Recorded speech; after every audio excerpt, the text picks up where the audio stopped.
Nous avons pris l'engagement de vous ramener l'évolution des informations à caractère économique ici en République démocratique du Congo. Merci à vous de nous rester fidèles et bienvenue à vous tous qui nous suivez de partout. Voilà pour aujourd'hui, il s'agira de la tendance des prix des produits agricoles sur le marché international du 27 juin au 2 juillet 2022. Et les précisions nous seront apportées par Judith Unamaka dans les chiffres clés. Le dossier du jour avec Benita Mweni nous parlera de la République démocratique du Congo et la Banque mondiale qui ont signé 2 accords de financement pour un montant de 750 millions de dollars américains. Nous aurons aussi des nouvelles analyses à faire dans la chronique du jour avec Patrick Bumboka. Mais avant d'y arriver, prenons d'abord les nouvelles en bref.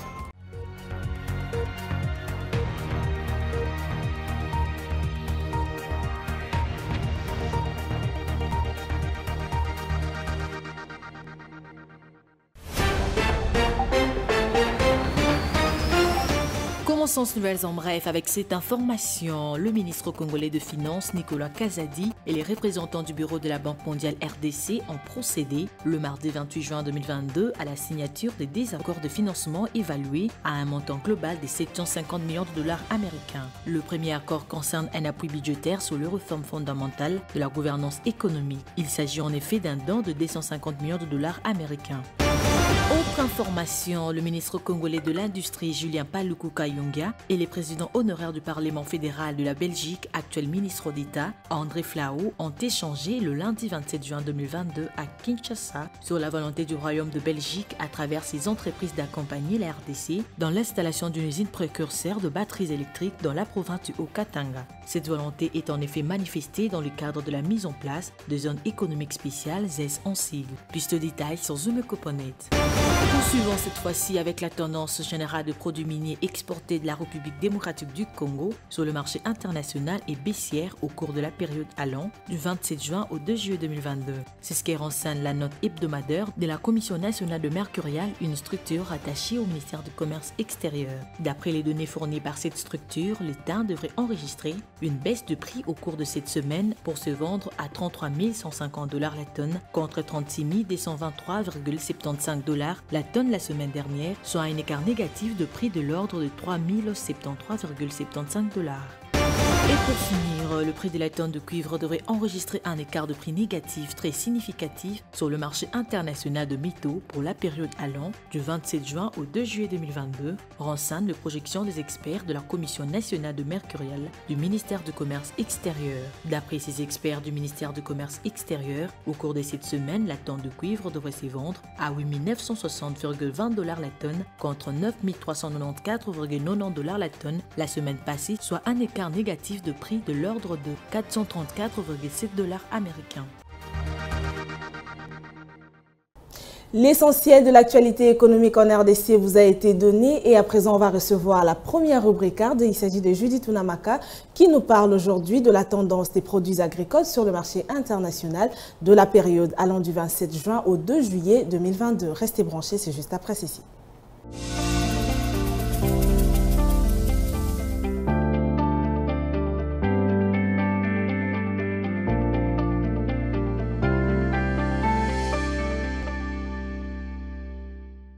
Les précisions chiffrées, nous les avons avec vous. Judith Unamaka, bienvenue. Merci à vous. Voilà, pour commencer notre échange, on va déjà parler de l'évolution du cours de change ici en RDC. Pour tout dire, le quotient de bourse a été renouvelé en République démocratique du Congo et notons que le tarif à l'officiel vaut 2004 francs pour le dollar américain et un franc CFA se coopère à 3,21 centimes et 1 euro s'échange à 2106 francs congolais.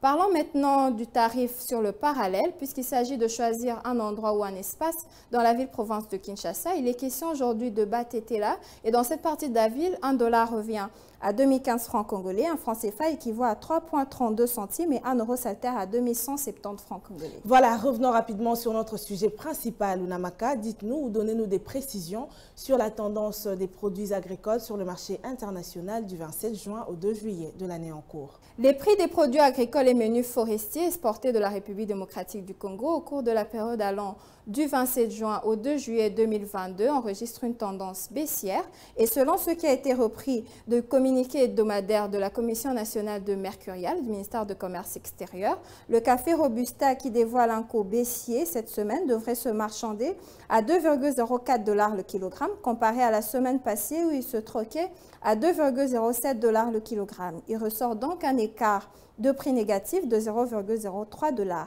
Le café arabica n'est pas épargné pour cette tendance baissière et devrait s'évaluer à 4,28 $ le kilogramme cette semaine contre 4,29 $ le kilogramme la semaine dernière, ressortant une diminution de 0,01 $.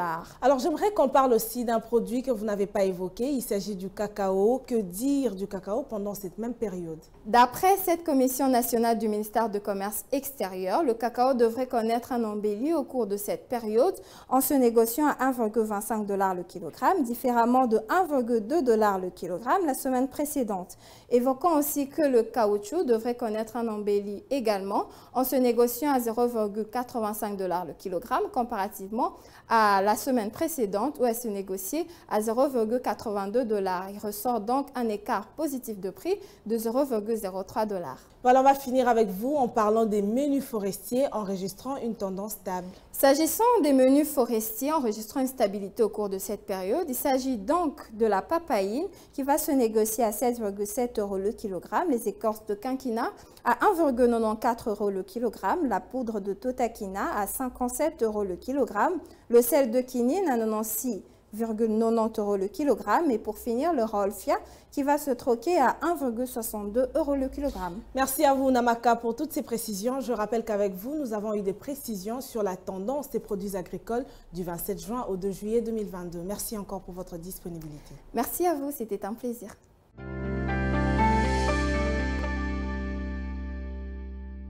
Et voilà donc, juste après les chiffres clés, nous allons prendre la prochaine rubrique. Il s'agit du dossier qui nous est présenté par Benita Mweni.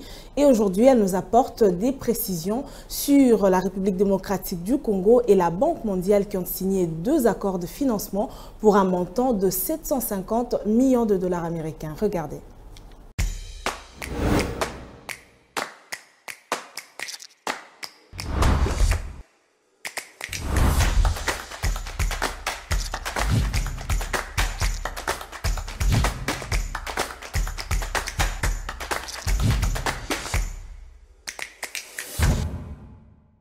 Benita Mweni, nous vous retrouvons une fois encore à la présentation du dossier. Bienvenue à vous. Merci Piombo. Voilà, avec vous, donc, nous parlons de ces 2 accords qui ont été signés entre le ministre des Finances, Nicolas Kazadi, et le représentant du bureau de la Banque mondiale ici en République démocratique du Congo. À la signature de ces 2 accords avec ce montant, 750 millions de dollars. Alors dites-nous déjà en quoi consistent ces 2 projets. Voilà, avant d'évoluer, signalons que ce mardi 28 juin 2022, que le ministre des Finances, Nicolas Kazadi, avait procédé à la signature de ces 2 accords avec les représentants du bureau de la Banque mondiale en République démocratique du Congo. Dans le premier accord concerne un appui budgétaire sur les réformes fondamentales de la gouvernance économique. Et le deuxième accord porte sur le projet d'appui à la connectivité et au transport. Cet accord est financé à hauteur de 500 millions de dollars américains répartis de la manière suivante. 427,98 millions de dollars en termes de crédit et 72,2 millions de dollars sous forme de dons. Alors pour évoluer, dites-nous en quoi consisterait la double connectivité du deuxième projet qui porte sur le projet d'appui à la connectivité d'après le ministre des Infrastructures. D'après Alexis Guissaro qui était présent lors de la cérémonie, il indique que le projet d'appui à la connectivité et au transport devrait permettre une double connectivité donc à la fois terrestre et numérique. La connectivité terrestre concerne essentiellement la réhabilitation de la route nationale numéro 2 dans son tronçon compris entre Bujimaï et Lubaou. Quant à la connectivité numérique, elle devrait contribuer à relever les niveaux des échanges entre toutes les parties du territoire de la République démocratique du Congo. Et pour finir avec vous, Benita Mweni, un éclaircissement à ce sujet. Dites-nous qu'est-ce qui a favorisé ce changement de position de la Banque mondiale qui avait déjà stoppé avec des appuis budgétaires en République démocratique du Congo depuis 2005. Les facteurs qui ont favorisé le changement de la Banque mondiale vis-à-vis de la République démocratique du Congo sont premièrement la gestion du secteur minier, deuxièmement la réforme des entreprises publiques. Ce sont là les 2 facteurs qui ont été évoqués par le ministre des Finances congolais Nicolas Kazadi. Merci à vous Benita pour ce dossier. C'était un plaisir de vous avoir reçu. Merci à vous Piombo.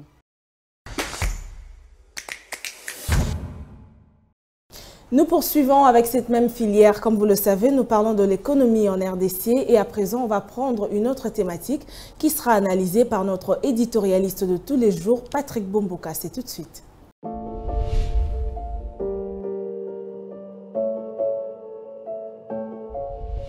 Bonjour.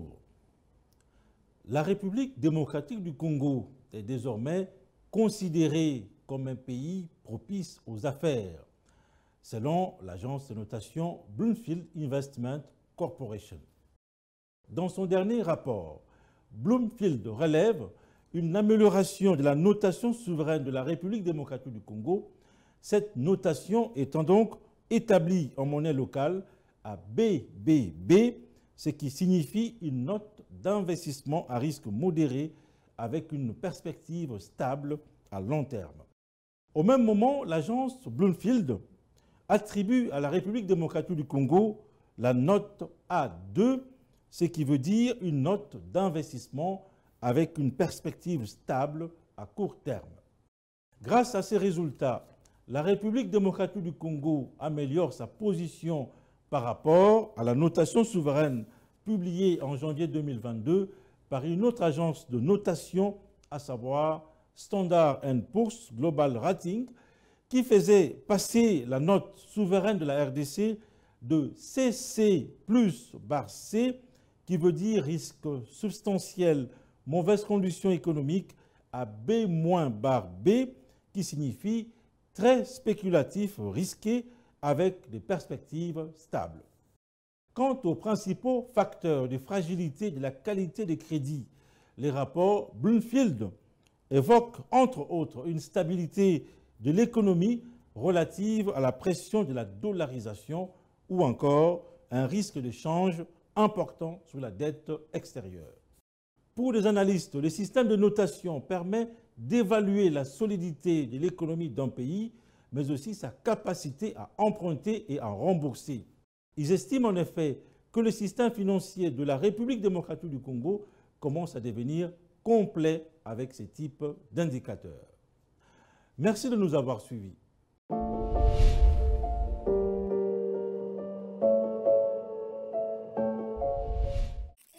Suivez-moi tout le jour à travers Zoom Wednesday sur Zoom Eco Live. Abonnez-vous sur notre chaîne YouTube. Zoom Eco Live, la référence de l'actualité économique en RDC. Où que vous soyez, vous avez besoin d'assainir votre environnement et aujourd'hui, Naomi Kandé dans Zoom Wednesday s'est intéressée à vous en vous ramenant les prix des différents matériaux d'assainissement. Faisons le marché ensemble avec Naomi Kandé tout de suite.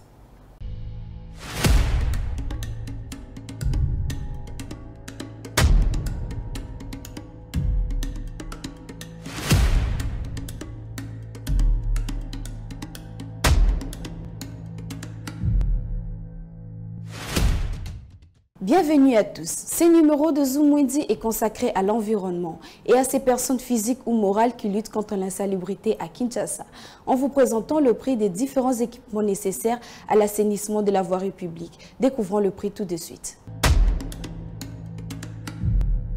Pour ce nouveau marché, commençons avec une balayeuse électrique qui se vend à 50 $. Une brosse balayeuse de voirie est fixée à 10 000 francs. On a aussi le prix de râteau avec une manche en bois qui se vend à 10 000 francs. Pour ceux qui veulent s'en procurer avec une manche métallique, cela est vendu à 12 000 francs. Une brouette, le prix varie entre 46 000 et 60 000 francs. On retrouve aussi des tondeuses à gazon dans le marché de Kinshasa à 400 $. 28 000 francs est le prix fixé d'une pièce de cisaille de jardin de petite taille. Vous avez la possibilité de vous en procurer en grande dimension au prix de 42 000 francs. Une bêche est vendue dans le marché quinois à 15 $ et 10 $ chez d'autres. Une pioche est fixée à 32 000 francs. On vous remet le prix de scie qui coûte 20 000 francs. Un pulvérisateur permet de désinfecter facilement le grande surface. Celui de 2 litres se vend à 16 000 francs. Un pulvérisateur de 5 litres revient à 36 000 francs. Et celui de 8 litres coûte 50 $. On retrouve aussi des arrosoirs dans le marché de Kinshasa où une pièce est vendue à 20 000 francs. Un tuyau avec robinet revient à 22 $. Et on va clôturer ces marchés des Zoom Wednesday avec un arrosage automatique qui se vend à 25 $ américains. Ce fut un plaisir de savoir que vous nous avez suivis sur Zoom Wende. Restez connectés sur Zoom Eco Live et prenons rendez-vous à très vite. Les rendez-vous économiques, c'est dans l'agenda sur Zoom Eco Live. Abonnez-vous sur notre chaîne YouTube. Zoom Eco Live, la référence de l'actualité économique en RDC.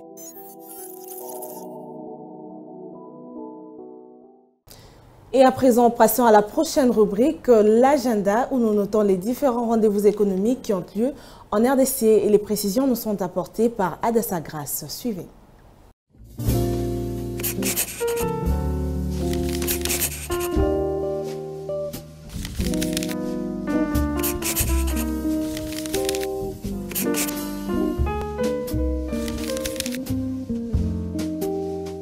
Bienvenue à l'agenda, voici les rendez-vous du jour.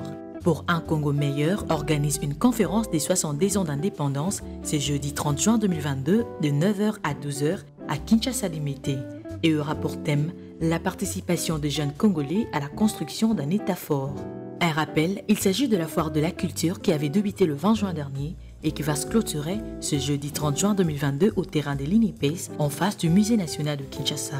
L'accès n'est pas gratuit, 20 000 francs et les droits de participation.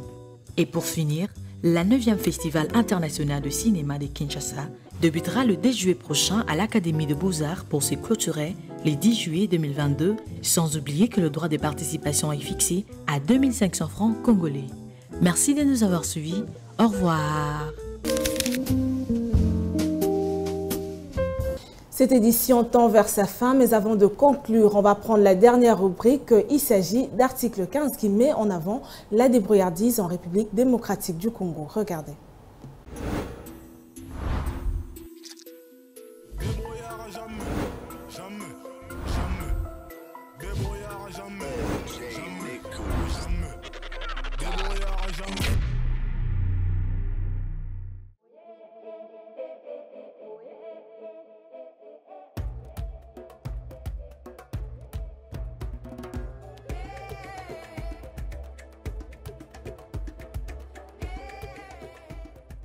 Je suis photographe depuis 2001. Donc bientôt, je pourrais totaliser 20 ans dans la photographie. Pour l'instant, je l'exerce à l'Institut supérieur de commerce. C'est là où je peux dire que c'est là où se trouve mon bureau.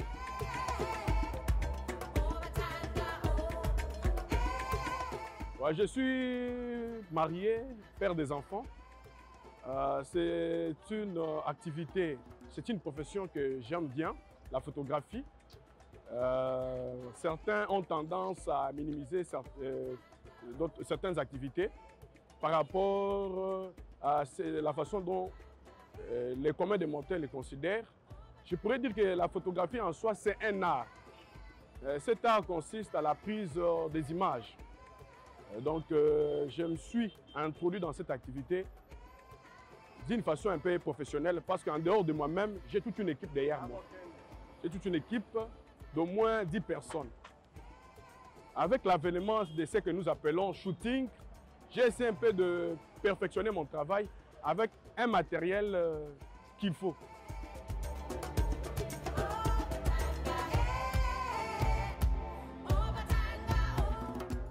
Les difficultés sont énormes et certaines personnes ont tendance à nous déconsidérer. Elles trouvent qu'en faisant la photographie, on ne représente rien, donc ce n'est pas un travail à négliger.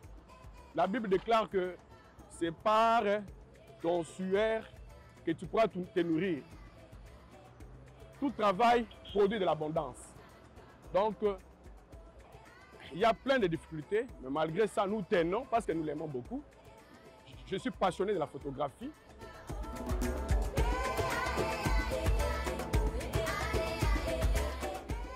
La photographie, ce ne sont pas seulement les hommes qui le font. Les femmes aussi peuvent faire la photographie. Je conseille aux garçons, tu as fini, tu as obtenu ton diplôme d'État, tu es gradué, tu es licencié. Il ne faut pas rester les mains croisées. Il faut chercher à faire quelque chose. La photographie, c'est aussi une très bonne profession. Il suffit d'avoir un peu de moyens, s'acheter un appareil de photo et se lancer.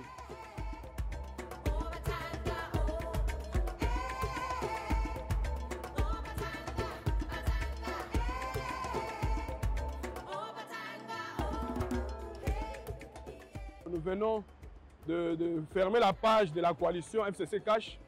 Maintenant, il s'agit de l'Union sacrée. Les gouvernements ne s'est pas encore implanté.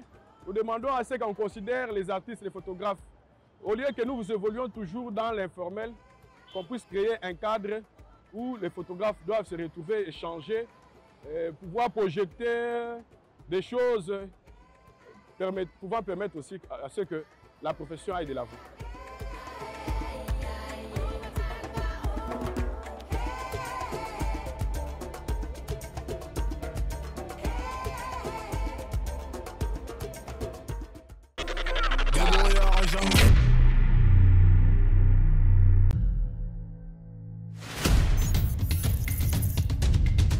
Nous avons pris l'engagement de toujours vous servir en vous donnant l'essentiel de l'information économique en RDC. Mesdames, Messieurs, c'est un plaisir de vous recevoir chez vous. Le gouvernement congolais dirigé par le Premier ministre Jean-Michel Sama Lukonde n'est jure que par la réduction du train de vie des institutions. Merci à vous, Judith Piombo, pour ce dossier. Merci, Onamaka. Désormais, suivez-nous à 19h30 sur la RTNC du lundi au vendredi avec le même plaisir. Zoom Eco Live, la référence de l'actualité économique en RDC. C'en est fini pour aujourd'hui. Merci d'avoir été au rendez-vous sur Zoom Eco Live. Ça a toujours été un plaisir pour nous de vous partager des informations à caractère économique. Le rendez-vous est pris pour la prochaine édition avec le même plaisir. Au revoir.